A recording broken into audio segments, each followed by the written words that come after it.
جہاد کے لیے بھی کوئی طاقت کی ضرورت، کوئی اسلحہ کی ضرورت نہیں ہے، بلکہ اس کے لیے غیرت ایمانی کی ضرورت ہے۔ وہ کس طرح؟ آپ دیکھیں کہ جب بدر کے اندر صحابہ کرام نکلے، صحابہ کرام کا ہرگز یہ ذہن نہیں تھا کہ ہم نے جا کر وہاں پر جہاد کرنا ہے، بلکہ جب حضور صلی اللہ علیہ وسلم مدینہ شریف سے نکل چکے تھے، پھر حضور صلی اللہ علیہ وسلم کو خبر پہنچی کہ مشرکین مکہ ان کے ساتھ جنگ کرنے کے لیے تیار ہیں اور وہ اپنا قافلہ لے کر بدر میں پہنچ رہے۔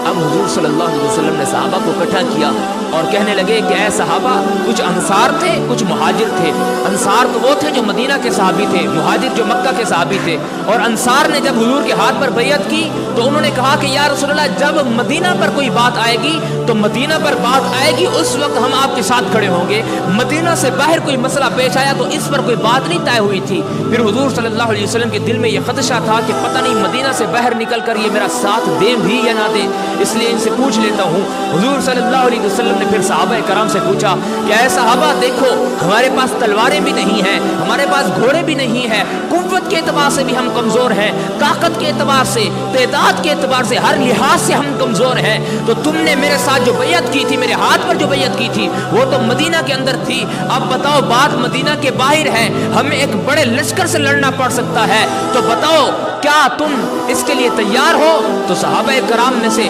حضرت سعد جو قبیلہ خزرج کے سربراہ تھے، جو قبیلہ خزرج کے سردار تھے، وہ اٹھ کھڑے ہوئے اور عرض کرنے لگے کہ یا رسول اللہ صلی اللہ علیہ وسلم، آپ ہم سے یہ پوچھ رہے ہیں کہ ہم مدینہ کے باہر آپ کا ساتھ دیں گے یا نہیں دیں گے؟ حضور اگر آپ حکم فرمائیں، آپ کے ایک حکم پر تو ہم اپنے گھوڑے سمندروں کے اندر ڈال دیں گے، آپ کا اگر حکم ہو تو آپ کے لیے تو ہم اپنی جانیں قربان کر دیں گے۔ حضور، یہ بدر میں آنے والے مشرکین کی جرت کیا ہے؟ آپ کا اگر حکم ہو ہم تو ساری دنیا کے ساتھ جنگ لڑنے کے لیے تیار ہیں۔ تو صحابہ کرام کے پاس کوئی قوت نہیں تھی، کوئی طاقت نہیں تھی، بس غیرت ایمانی تھی، اور یہی بات تھی جو ان صحابہ کرام کو جو ہے بدر تک لے گئی، اور بدر کے اندر انہوں نے بڑے بڑے سرداروں کو دھول چٹا دی اور بتا دیا کہ اسلام اپنی پاور خود رکھتا ہے، یہ بات بتا دی۔ اب یہی میں ایک اور مثال آپ کو پیش کروں، اسی بدر کے اندر حضرت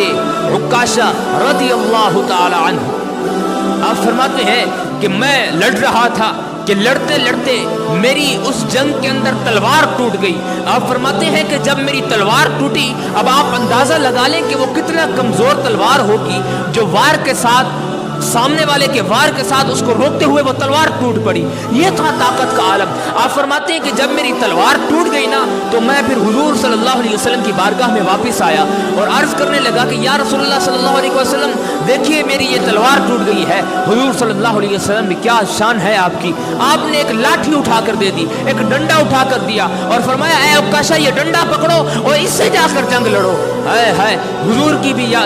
کی بھی دیکھیں شان، اور پھر وہاں صحابی رسول کا بھی ایمان دیکھے۔ انہوں کو پتا تھا کہ حضور کے ہاتھ سے ملا ڈنڈا بھی وہ کام کر جائے گا جو کفار کی تلواریں نہ کر سکیں گی۔ نہیں تو آپ کہہ سکتے تھے نا کہ یا رسول اللہ، ان کے ہاتھ میں تو تلوار ہے، میں ایک لاٹھی سے کیا جا کے ان کے ساتھ لڑ سکتا ہوں، میں کہاں ان کا مقابلہ کر سکوں گا؟ یہ تو مجھے مروانے والی بات ہے کہ جب میں بیچ میں جاؤں گا، نہ میرے پاس تلوار، نہ میرے پاس ڈھال کچھ روکنے کے لیے، ایک لاٹھی سے میں کیا لڑوں گا؟ آپ نے فرمایا نہ، جب حضور نے وہ لاٹھی دی نا، تو آپ حضرت عکاشہ فرماتے ہیں میں پھر دوڑ پڑا اور میں گیا اس بدر کے میدان کے اندر، اور فرماتے اچھی خاصی میں نے جنگ لڑی، اور فرماتے میری لاٹھی جو کام کر رہی تھی نا، وہ کفار اور مشرکین کی تلواریں نہ کام کر سکتی تھی، جو اللہ نے میری لاٹھی سے کام کروا دیا۔ اور فرماتے ہیں پھر اے نہیں کہ میں اس جنگ کے اندر وہ لاٹھی استعمال کی تھی، پھر میں ان چھاڑ دیتا، پھر جا کے نئی کوئی تلوار بنا لی۔ فرماتے ہیں نہیں، ساری زندگی پھر میں نے جنگ کی تو اسی لاٹھی کے ساتھ کی، اور آپ نے اس کا نام بھی رکھ دیا تھا عون، کہ یہ میری مددگار ہے۔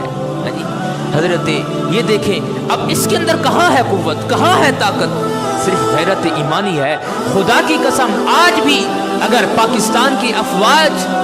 پاکستان کی ماؤں کی دعاؤں کے ساتھ اگر کشمیر کی طرف نکل پڑے نا، تو چند گھنٹوں کا گیم ہے ان کے لیے، لیکن ہزاروں سال سے پریشان کشمیروں کا علاج ہو جانا ہے، ان کی پریشانی ختم ہو جانی ہے، بشرط یہ ہے کہ دل کے اندر یہ بات اٹھے۔ حضرت علی المرتضیٰ بیٹھے ہوئے تھے نا، حضرت علی المرتضیٰ جناب والا کوفہ کی مسجد میں بیٹھے ہوئے، ایک شخص آیا، اجنبی سا شخص، کہتا حضرت علی المرتضیٰ سے آ کے ملا اور کہنے لگا کہ حضرت مجھے